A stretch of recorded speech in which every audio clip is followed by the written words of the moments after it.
College football all day. It's a Football Friday right here on The Zone. Whether it's the Utes, Cougars, or Aggies, we've got you covered. This is a Football Friday edition of JJ and Alex on 97.5, the KSL Sports Zone.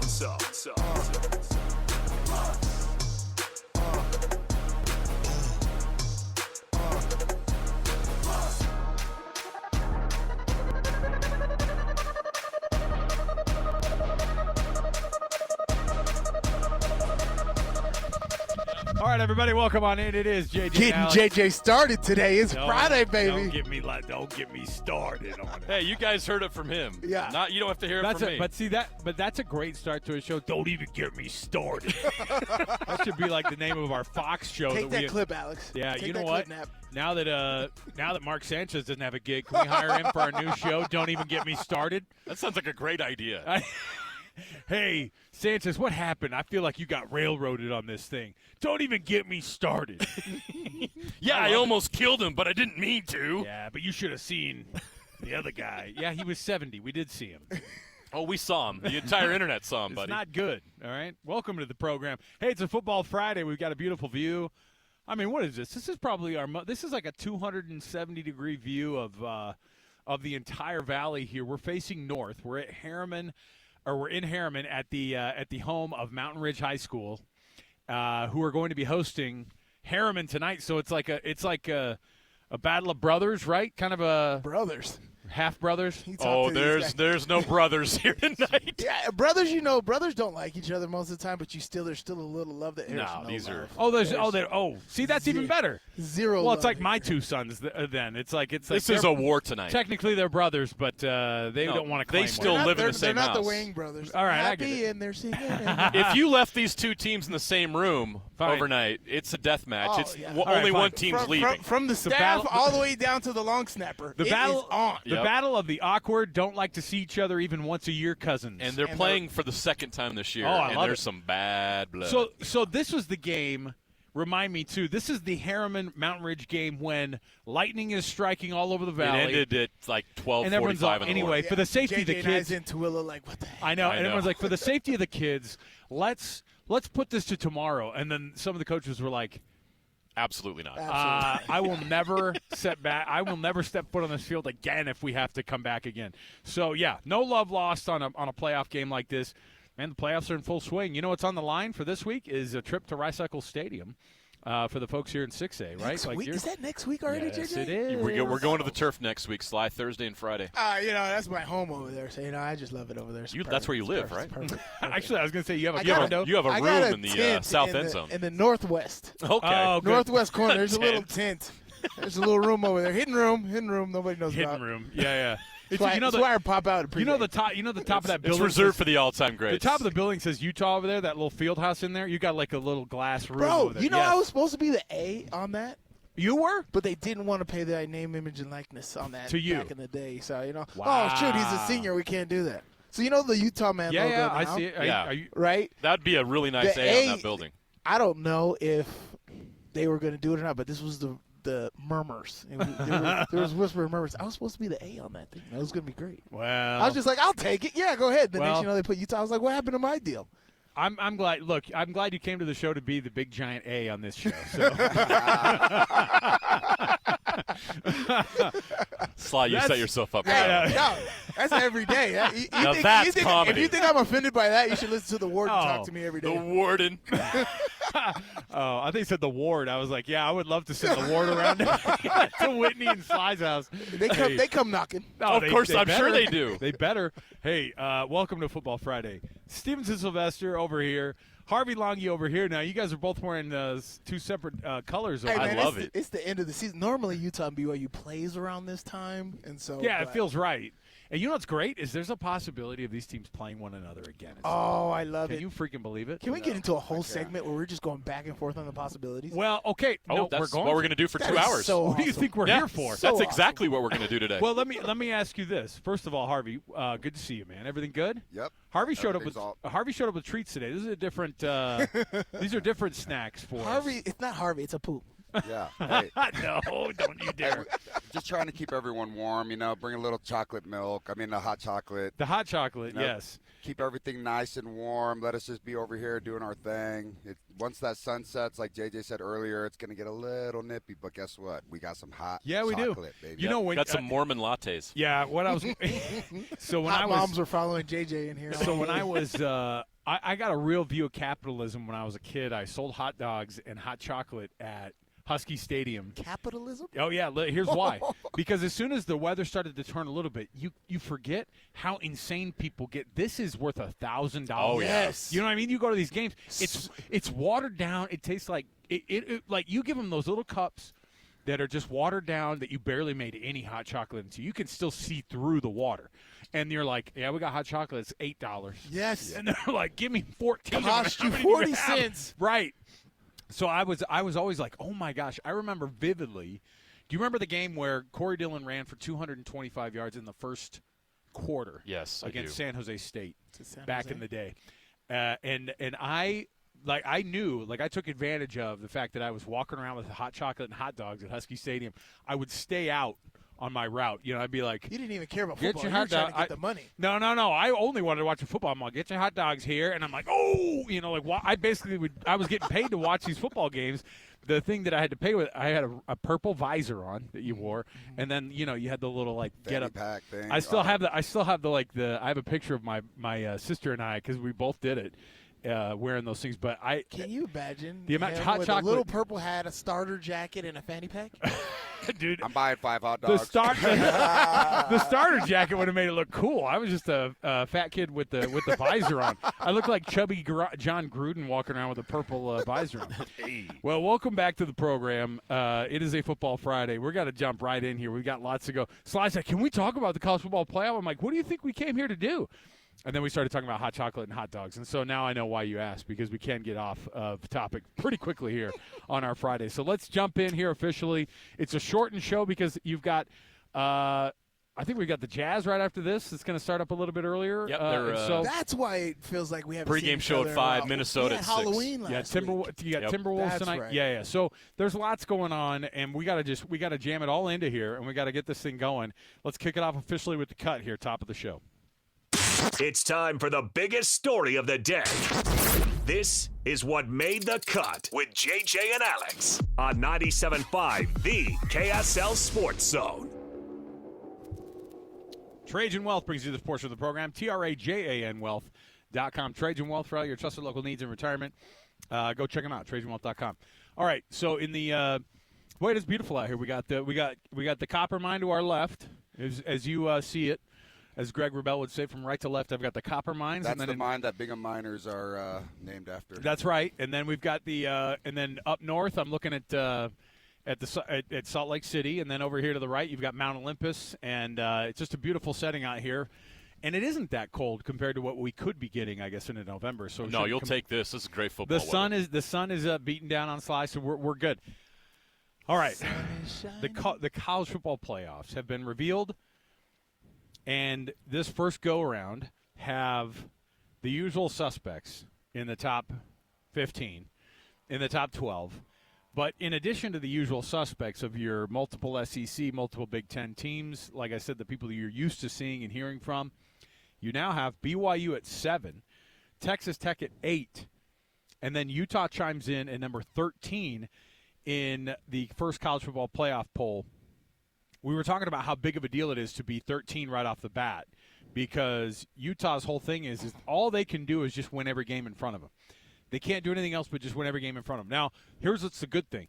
Those are the Big 12 teams that are in the top 25.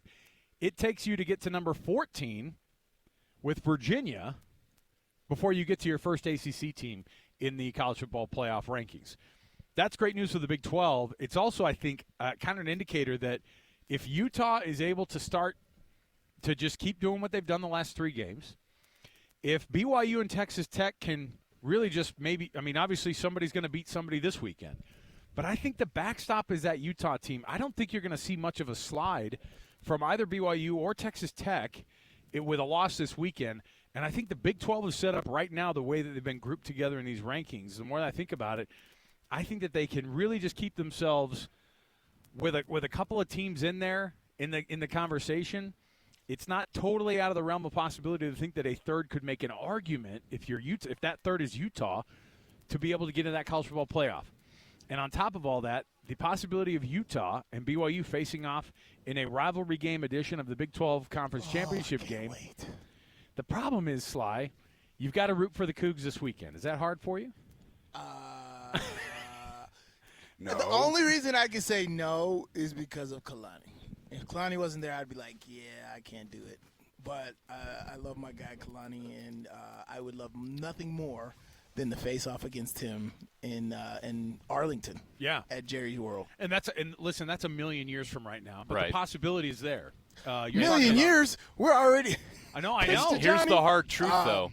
Utah fans must cheer for BYU because a Texas Tech win this week. It's all but look at elimination. Texas Tech's schedule. Yeah.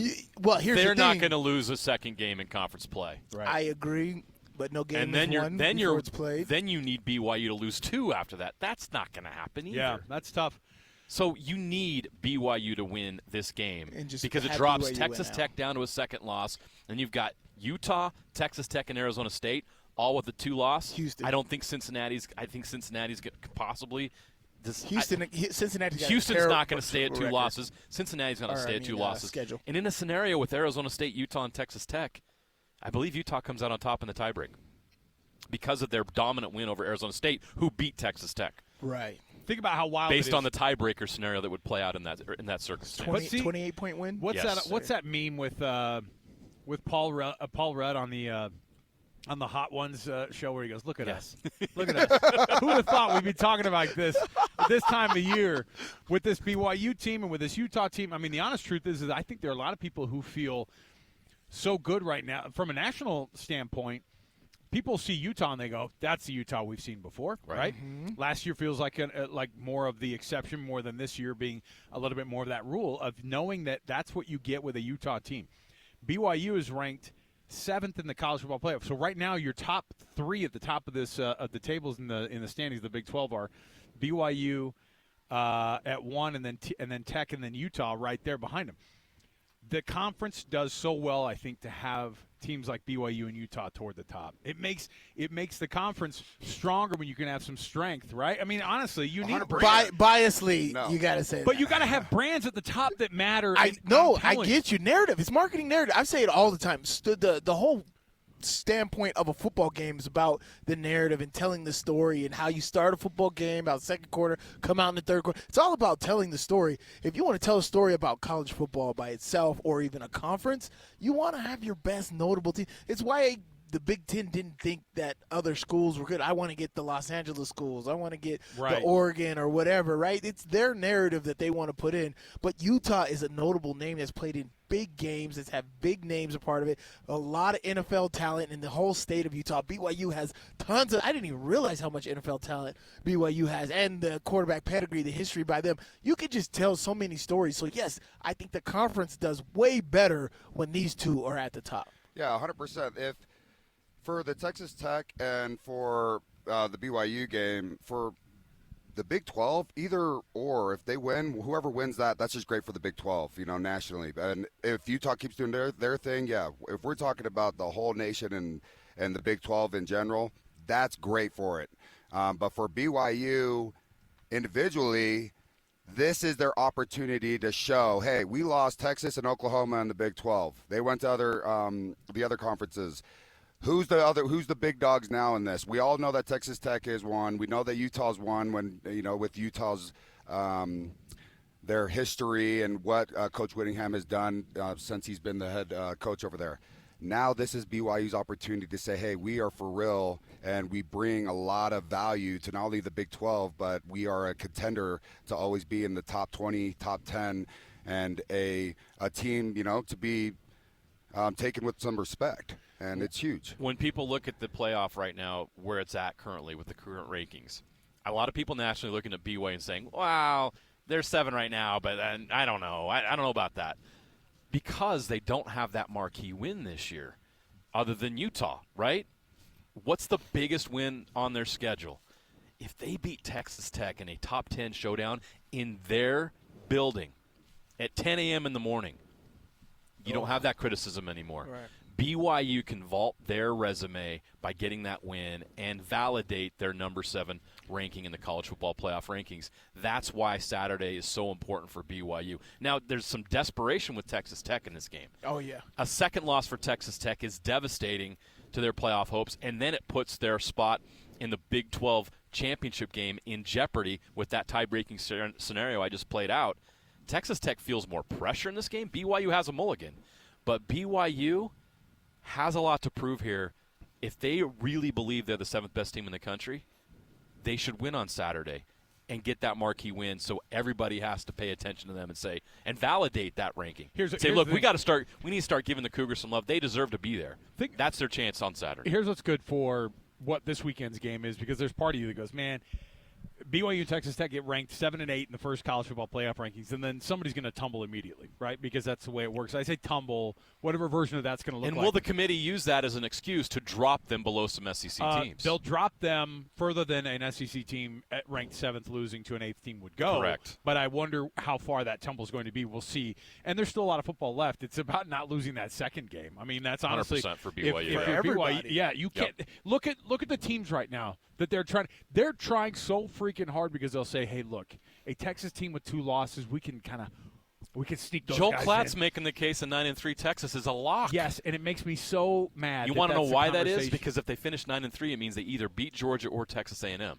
And those are big wins. But here's the thing: if you these 9-3 teams, I mean, you saw they put Tennessee at 6-3 at number 25 in the college football playoff ranking. Terrible last year. At Cincinnati, who lost to Utah, that's their only conference loss so far this year. They got their butts handed to them by an extremely good Utah team who's playing really, really good football right now.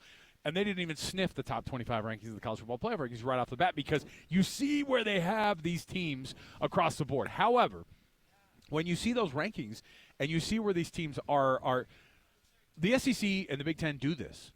This is the first top 10. This is why the conference affiliation the BYU has right now, and Utah's already known this, being in a power conference before, having the affiliation that you do when you're ranked 7th and 8th playing a top 10 matchup. It's the first time in BYU's history they've ever done it. We were talking to that Texas Tech guy yesterday. He goes, that shocks me, knowing what BYU's But he said it's the biggest game for Texas Tech since 1976. Yeah, and even then, like, no one will tell you that the 1976 Texas Tech team is playing in an old, the old SWAC or whatever it was, or whatever the version Southwest Conference. Yeah, and so they're it's different. It's not the same.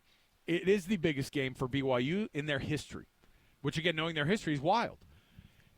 But the only reason it is that is because of what is on the line now. Something that's never been on the line before.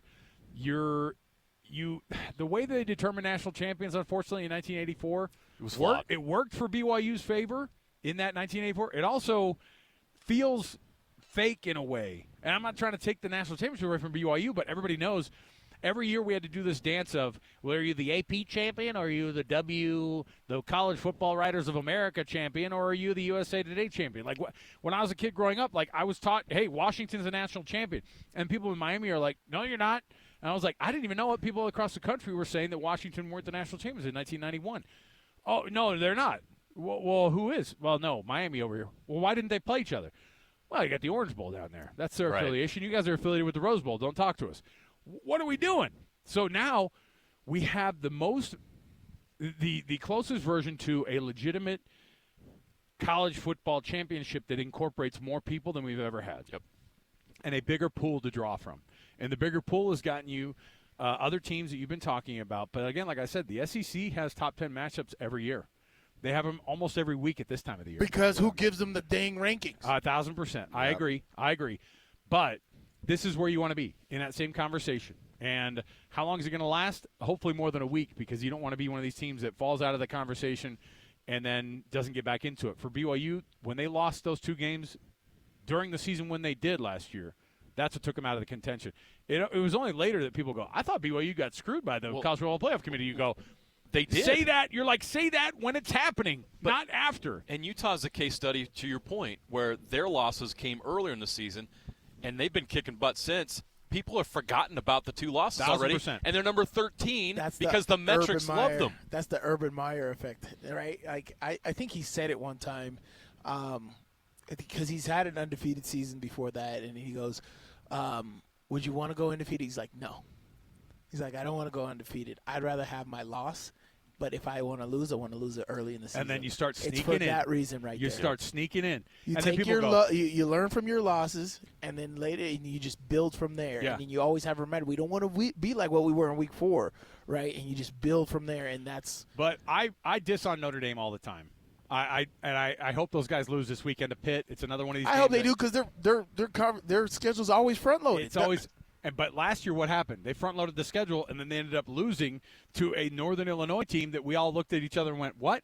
But what happened? At the end of the year, we went, so they did have that bad loss. And then people act like, but that was 4 years ago.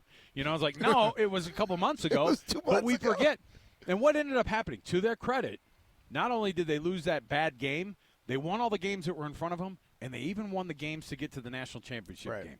Like, it can happen. You can have a loss here and there. By the way, college football, you can have a loss in there. You can have 2, and you could still be one of the best teams in the country on any given Saturday or any given bowl game, whatever it might be. So the first rankings that came out, the Big 12 is where they are, which is well ahead of the ACC, which is, I think, a great step because that's where they need to be because the ACC has been absolutely atrocious the last few weeks. And if your reps from the ACC are going to be Virginia or Louisville or Georgia Tech, Godspeed. Those 3 teams are not going to take you to the promised land if you're the ACC. No way. No. I wonder, it's a one big league. It's a one bid league this year. The ACC is. There's no way they can leapfrog the teams in front of them. does BYU stay in the top 10 if they lose? Yes, but I bet they fall to 10, depending on the Oregon result. Did you see everybody They want to move Notre Dame up so dang bad. They want to move Texas I up just so don't dang understand bad. why. I Notre understand. Dame has a terrible schedule. Who have they beat? They've beat nobody. Exactly. That's the problem. They beat Purdue, Arkansas, Boise Notre Dame State. is number 10 because they're number 10. It's like, oh, well, they played the tough games in non-conference. They played Miami early. They played Texas A&M lost early. to both of them. They did not win those games, and they haven't won a key marquee matchup since. I mean, what did they beat? USC? Yeah, and they won't That's have their quality win. Well, the problem is they don't have marquee matchups after that, right? And so you had the ones at the beginning of the year where they go, oh, look at this. Let's get this one up in front of everybody. But then you lost it. Well, let's get this one up in front of everybody. Oh, you lost that one too. And by the way, Miami, keep on losing because that looks like garbage for Notre Dame. Texas A&M, definitely overperforming compared to what we usually get from Texas Give A&M. them credit. If Texas Tech loses now, are they in the top 15? I really do think that the backstop is Utah. I think that they could stay. They go from 8. You lose to number 7, okay? And this should happen for BYU too. You lose to number 8 or you lose to number 7.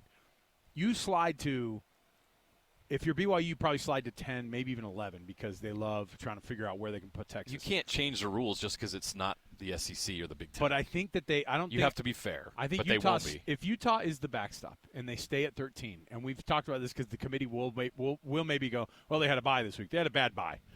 Bad bye. Put them back to 15 because resetting the limits for, I think, people to fall past Utah, Tech can't fall past Utah. BYU right now won't fall past Utah. And so I think if you can keep everybody right there, Utah is that backstop. I think, and those Big 12 teams can stay in that little Which would be grouping great right for there. the league because what did we talk about before the season started? The Big 12 needs multiple bids. Yeah. 2, and the crazy Right. thought is they could possibly get 3 this Right. year. It's not crazy if everybody wins out. Yeah. And this conference needs to start having bullies. You're seeing 3 bullies emerge. And get in the conversation. Just be in the conversation at the end. People There are clearly 3 teams in the Big 12 that are better than everybody else. All right, we'll take a break. We'll come back. We've got more to go. It's a Football Friday. Thanks for being with us on the program. We will come back at Mountain Ridge High School, which is where we're set right now. High school football matchup in the quarterfinals of the 6A state championships with Mountain Ridge and Harriman facing off tonight. And then, so we'll go all the way up till 5 o'clock. So we got a short show. We got to jam all this stuff in here. We got more to go around the corner. Stay right here with us. 97.5, the KSL Sports Zone. All college football, all day. It's a Football Friday right here on the Zone. Whether it's the Utes, Cougars, or Aggies, we've got you covered. This is a Football Friday edition of JJ and Alex on 97.5, the KSL Sports Zone.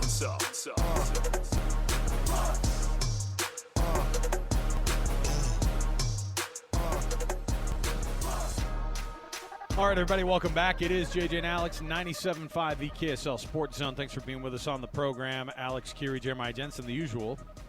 And then, of course, Sly and Harvey Langi, nice enough to hang out on a Football Friday with you.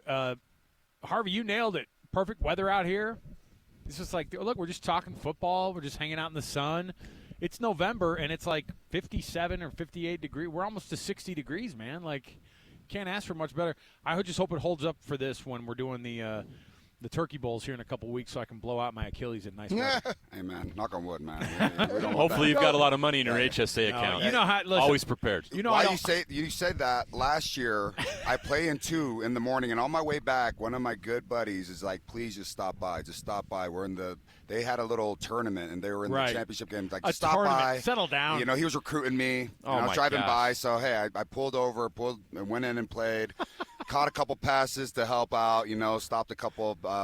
Get some fourth down conversions. Yeah. Sure. Yeah. I could see all you. Sorry. Out of nowhere, the quarterback is the opposite. The opponent quarterback is rolling out to the right, and just a loud snap, and he just drops Achilles. Gonzo. So we had Alonzo. No, I've been a part of it. So the thing that I do is I'll play in like the kids game with my kids, you know, like a little bit younger ages, and I'll go, I'm all-time Q.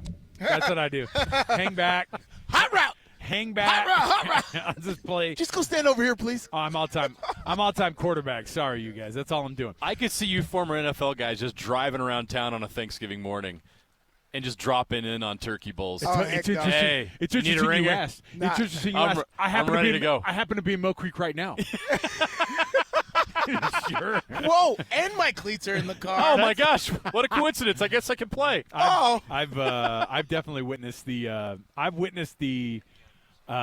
Achilles tear, and it was funny because I was chasing a guy and his popped and he went down and he thought I kicked him. He's like, why would you kick me? Like I'm a cheap player, but like I wasn't gonna kick you. It was that pop in the back. You feel like it's somebody punched your Sniper calf. in the freaking trees. Yeah. So sorry for your loss out there for all you people who don't know it yet, but you're going to tear your Achilles. If you're 40 plus, Orthopedic surgeons in Utah rejoice. Let's stretch it out. Huh? Thanksgiving is coming. Let's stretch this thing out. BYU and Texas Tech facing off, of course, this weekend. Tomorrow, an early one. Is that 10 a.m. game? I was listening actually to one of these, this Reckham podcast or something today, this Texas Tech podcast, and they brought up the earliness of the Utah game and how they showed up, and they were like, "Yeah, I'm fine with it as a road game. I hate it for our stadium." And I was like, Utah fans can agree. Attest to that. They can attest to the idea of. So they were like, we like an early game if we're the visiting team, I guess. Like, we'll do it. But for them at home, they were like, our stadium, that's not fun for us. Yeah, you got to do a lot of work to get ready for that.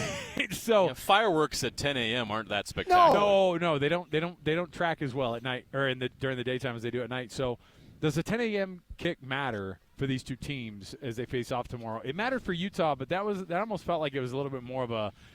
Kalani's done the early games. He talked about, hey, we went down to Baylor last year. We had a 10 a.m. kickoff, and we were up 28-0 before, before Baylor woke up, so to speak, and they did. Wanted to they go did. crazy. Trying to make it interesting. But I just don't know what the timing actually really does for you, or if you can just play ball whenever. What time? Well, actually, BYU is 5-2, so they've lost 5. And they've won only 2 away games. They're 2-5. Yeah, no, 2-5. Yeah, they're 2-5 before noon games, before 2 p.m. games. And 4 of those games that they lost were the first year in the Big 12, and then one was last year, of course, because they're undefeated this year. You want to be on the big stage. Yeah. It is a bummer that it's not a primetime kick because you're getting primetime attention. When you're that early in the morning, everybody's like, oh, yeah. But, like, the actual game being played at that time, Big Ten teams are used to doing a noon Eastern kickoff. Yeah.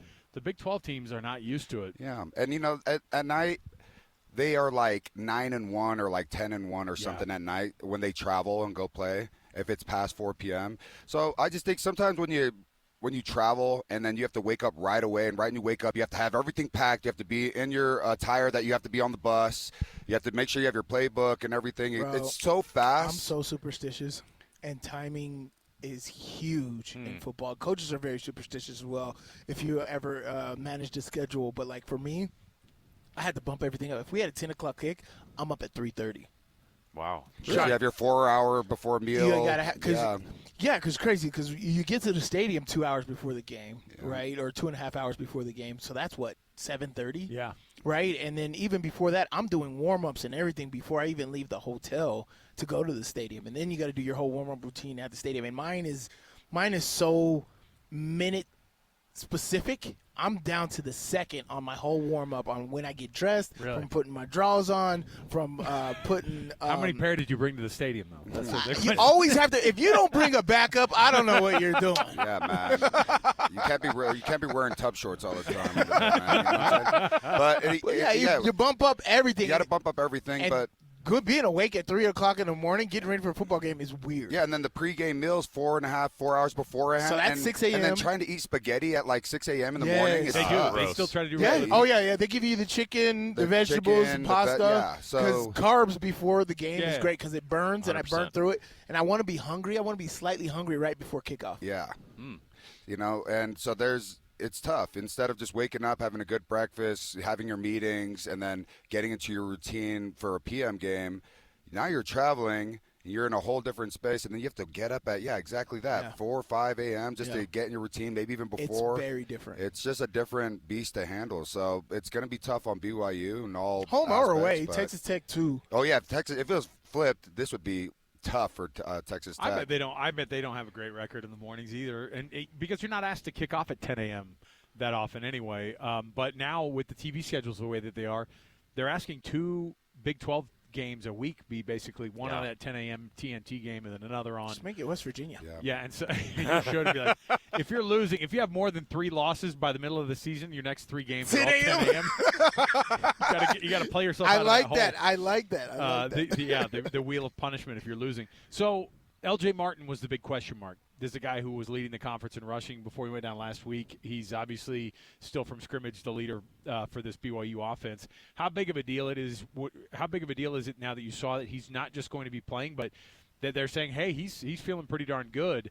I never know what that really means. Hey, I'm dealing with a little bit of an injury. You guys were just before the show talking about, you're always dealing with a little bit of an injury, but we're talking about maybe being right on that edge there of maybe sitting out, but this was one he didn't feel like he was ever going to make the decision of not sitting out. The only thing that gets me, worried for LJ, which he is a key, part to this to BYU's offense and how they run everything through the run. We all understand how the run opens up everything. His blocking, really picking up blitzes are great, and knowing where the pressures are coming are great.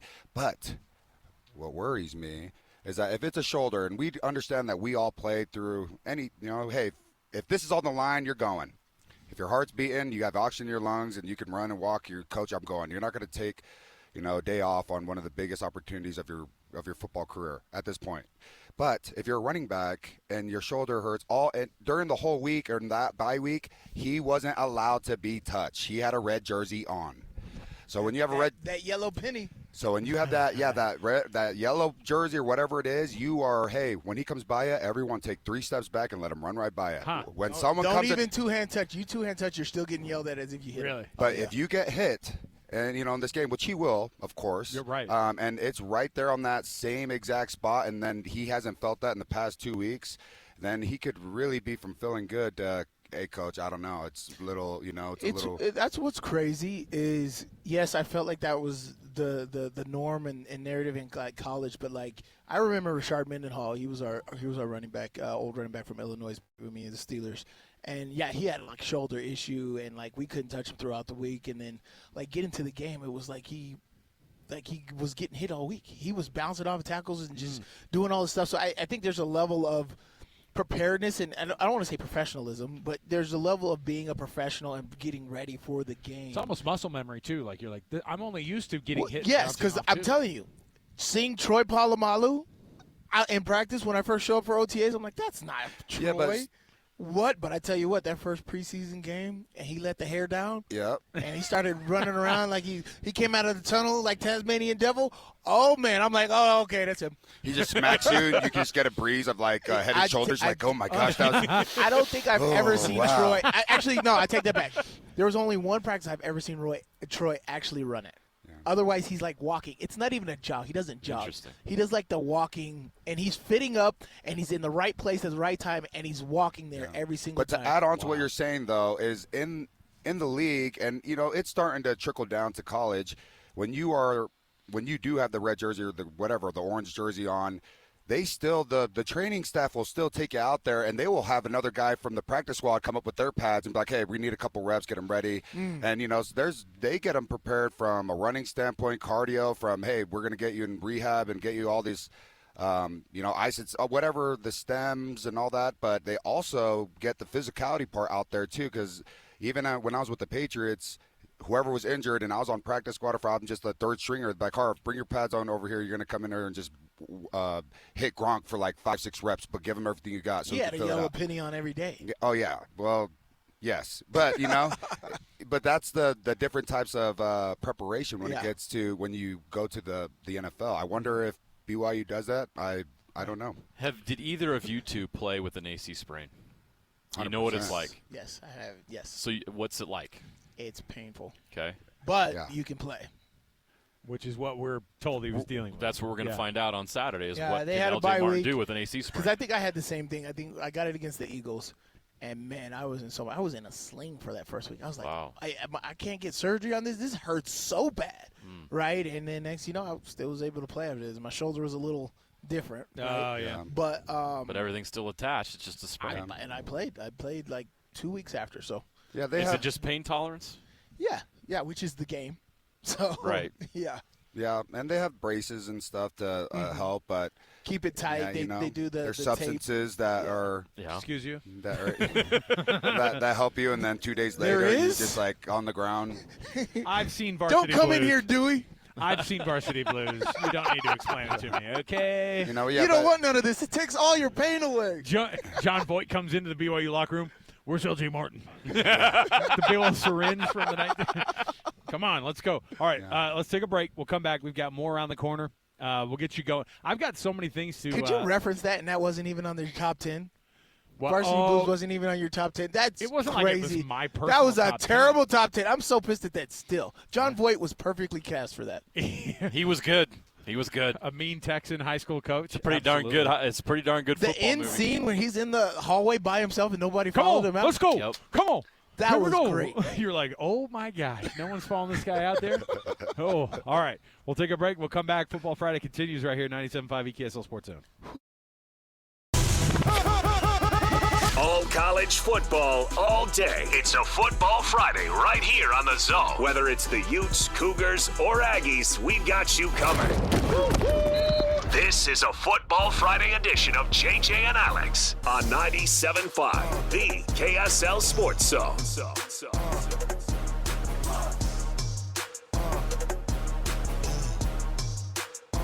Did you say Kurt Angle? Welcome back. JJ and Alex, 97.5 EKSL Sports Zone. Stevenson, Sylvester, Harvey, Langi, Jeremiah, Jensen, myself. Thanks for being with us. Connor and Cammy are here, too. Actually, they're the ones that take it seriously. They keep it professional than the rest of us sometimes. We kind of. You got to rein us in. Yeah. Hey, before we get in, look, we'd be remiss not to mention at least a little bit some of what's going on, of course, with this University of Utah football team. I was able to tune in to some of the television broadcasts, and there was a guy in the end zone who looked like he was absolutely unhinged, and I was like, they need to kick that guy out of the football game. It was actually Stevenson Sylvester. Get him out of here. You saw that, huh? I'm all this guy. I see him, and the thing is like, so film don't lie. Oh, eye in the sky don't lie. Sly has a stance that he gets into in the back of the end zone.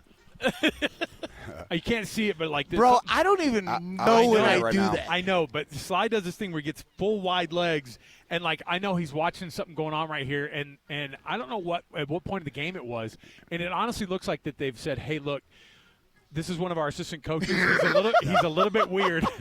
He has a microphone in his hand. Not allowed. He's not allowed. Jim Harbaugh Bro, right there. He's been kicked off of the sidelines already. He's allergic to sleeves. He already got an unsportsmanlike. If you would have seen no me sleeves. on the punt return, I even shocked myself. I'm like, how did I see that? Because, like, so, I don't know. We just play a game for so long. You look at certain things and you just know. Like, so right after the snap, he punted it, and I looked right at the guys who were covering, and they were all still at the line of scrimmage. I'm like, oh, yeah, we got something.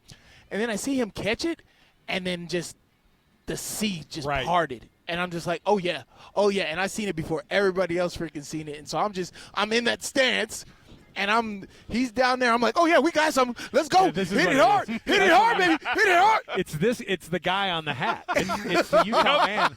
It's Utah man on the hat. He's basically. Of course he does that. Look, it's right there on his chest. I know. That's his thing. I was going to be the A. No, you are. You are. What has happened with this Utah team over the past 3 or 4 weeks Since here? BYU. What have they figured out?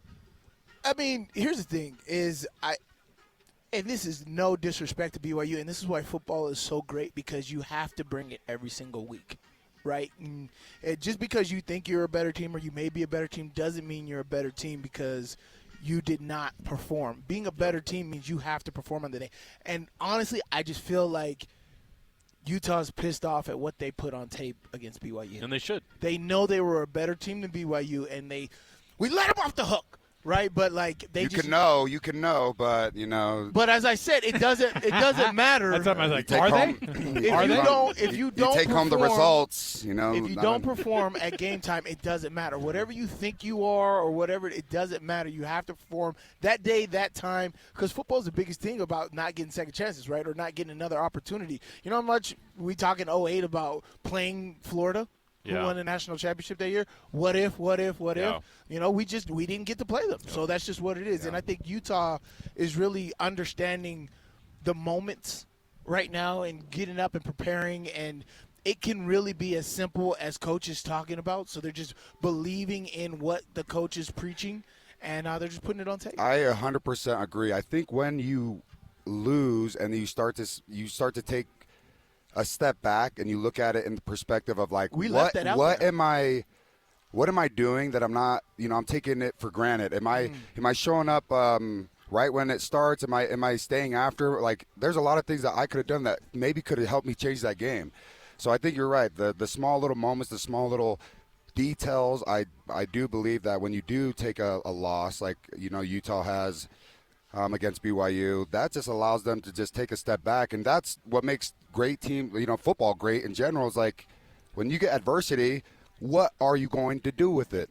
Are you going to just let it just take over you and just be like, look at me? That shows the type of competitor you are, or what are you going to do in the face of adversity? Or are you guys going to be like, hey, linebackers, we're all going to stay here 5 more or 10 more minutes, all right? And we're going to go over everything. Hey, get in. Hey, let's get a O-line over here. Hey, let's go. Hey, strong right. Those are the things that take your team to another level. And I think Utah's doing that. Here's a little thing, too. There's a little sharpening iron, too, here, right? Like, we've talked about it, or I may have talked about it in other pregame shows, of Lander Barton not really making those splash Devin Lloyd-type plays. Yeah. But he's that caliber player. But, he had to miss, the first half of that Colorado game.